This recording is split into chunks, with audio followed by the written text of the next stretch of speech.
aquí en Iquique. Nada, gracias. Bueno, son las 5 de la tarde ya con 17 minutos y vamos a cambiar de tema, y es un tema que hemos analizado ampliamente, pero que va a seguir en el debate. Es la reforma a la educación superior que ya inició su tramitación en el Congreso.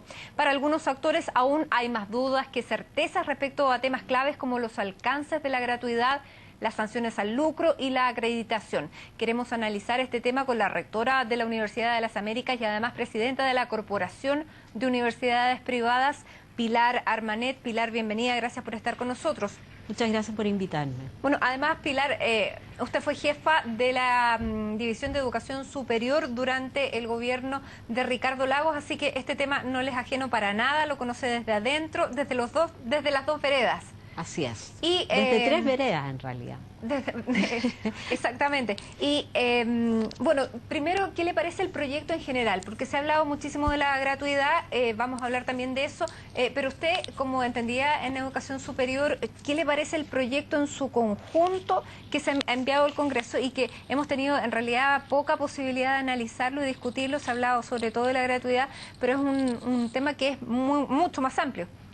A ver, hoy hay una decisión del gobierno de presentar un proyecto de reforma integral de la educación superior, lo que resulta en un proyecto de alrededor de 200 y algo más de artículos permanentes y unos 60 artículos transitorios, divididos en distintos capítulos, lo que hace necesario un estudio detallado. Yo creo que es un esfuerzo importante que hay que mirar con tranquilidad para poder analizarlo, discutirlo y contribuir a su enriquecimiento, mejoramiento, porque se ha dicho por parte de la ministra del Piano de que esta es una propuesta del Ejecutivo y es el colegislativo, es en el Parlamento donde se termina de discutir y hay un espacio importante para contribuir. ¿Y qué voz han tenido las universidades privadas, la corporación que usted preside, en este proyecto de ley?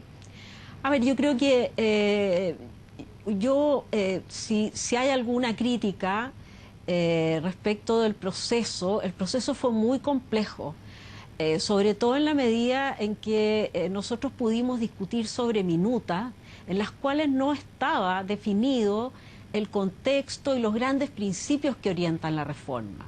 Entonces, uno discute sobre instrumentales y los instrumentos en general tienen que responder a objetivos precisos que uno pretende cumplir.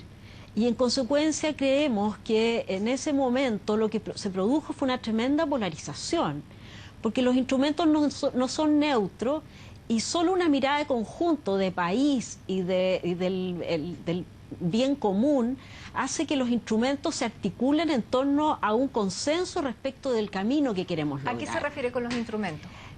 Por ejemplo, financiamiento, institucionalidad.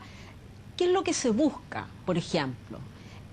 Si uno busca equidad y calidad y decir, ok, vamos a mantener nuestro énfasis en la cobertura, vamos a mejorar la participación de los primeros quintiles, y uno se pone de acuerdo porque en eso todos estamos de acuerdo.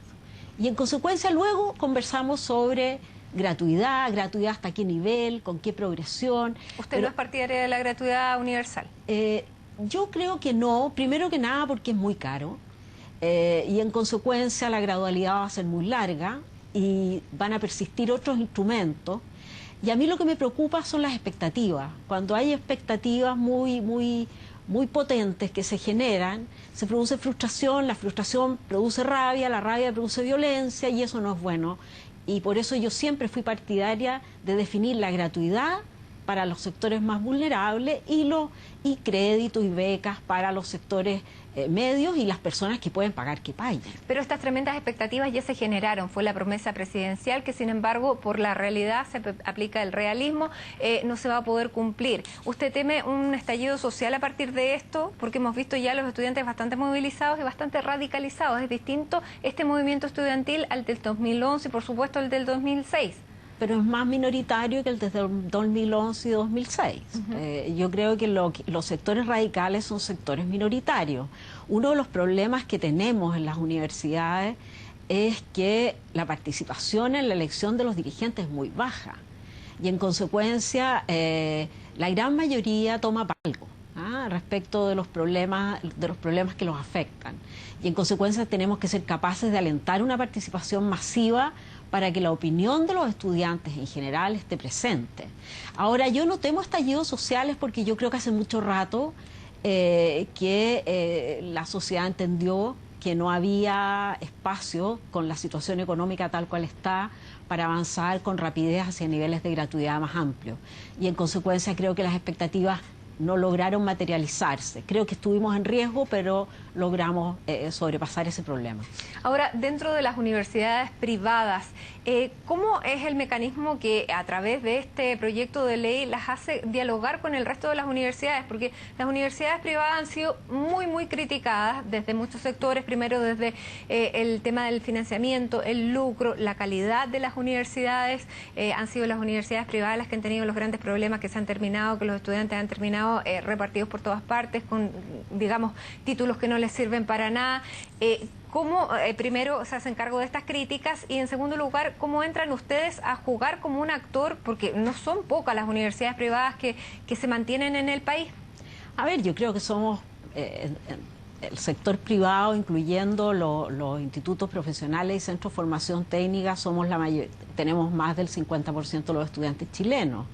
Y en consecuencia creemos que, si bien es cierto el proyecto contempla una disposición que sugiere o fomenta la creación de instancias de coordinación, yo creo que habría sido muy importante que las universidades en general tuvieran, las universidades acreditadas, yo creo que si se pasan todos los procesos de acreditación, existe una garantía de calidad y de fe pública de esa calidad, y esas instituciones tienen derecho a una voz dentro del sistema. Pero un título de una de las universidades que está dentro de la Corporación de Universidades Privadas, del CUP, ¿es equivalente en calidad a un título de la misma carrera en una universidad del CRUT? Por supuesto que sí.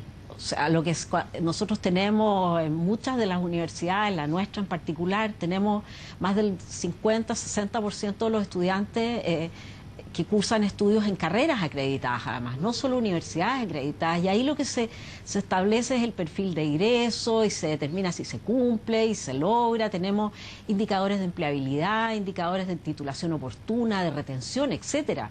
O sea, existen indicadores objetivos para medir la calidad. Y esos indicadores objetivos son los que tenemos que cumplir para poder acreditarnos. Porque, de acuerdo a sus propias palabras, usted dijo en una entrevista que las universidades privadas habían tenido un pecado de origen, un pecado de nacimiento a partir del 80, en que se liberalizó el tema de la educación y que cada uno que quería y podía fundaba una universidad privada y crecieron todas sin control.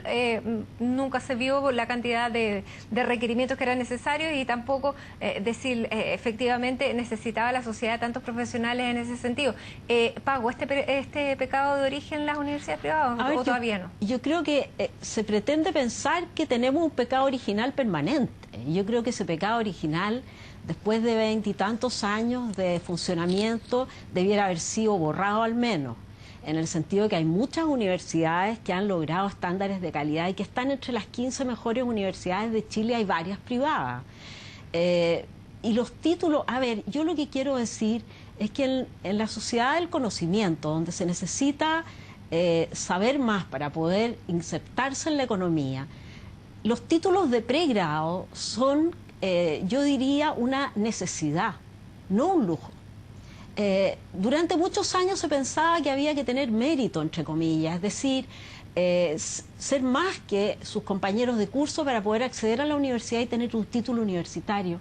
Hoy día se avanza a una masividad que exige un país que se desarrolla y que requiere mejorar sus niveles de competitividad.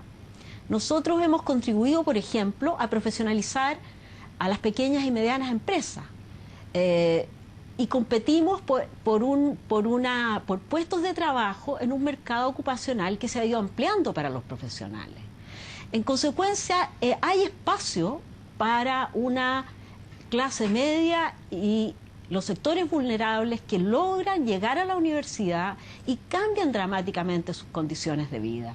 Yo creo que esa es la gran contribución que nosotros hemos hecho. Y hay otras universidades que han sido más complejas, que han empezado a hacer investigación. Tenemos universidades que tienen proyectos Fondesit grandes y que han hecho gran contribución al país. Y yo creo que este tema de dividir por un hecho histórico de haber nacido el 80 y además que la Universidad del Mar nos hizo un daño enorme, eso que duda cabe, pero eso no significa que todos los jueces sean corruptos, todos los parlamentarios sean corruptos, todas las empresas sean corruptas, porque si eso es así, estamos todos con un pecado original del cual necesitamos redimirnos.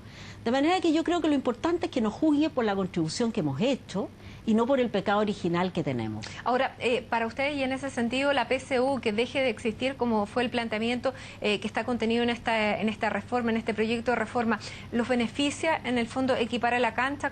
¿Cómo lo ve usted?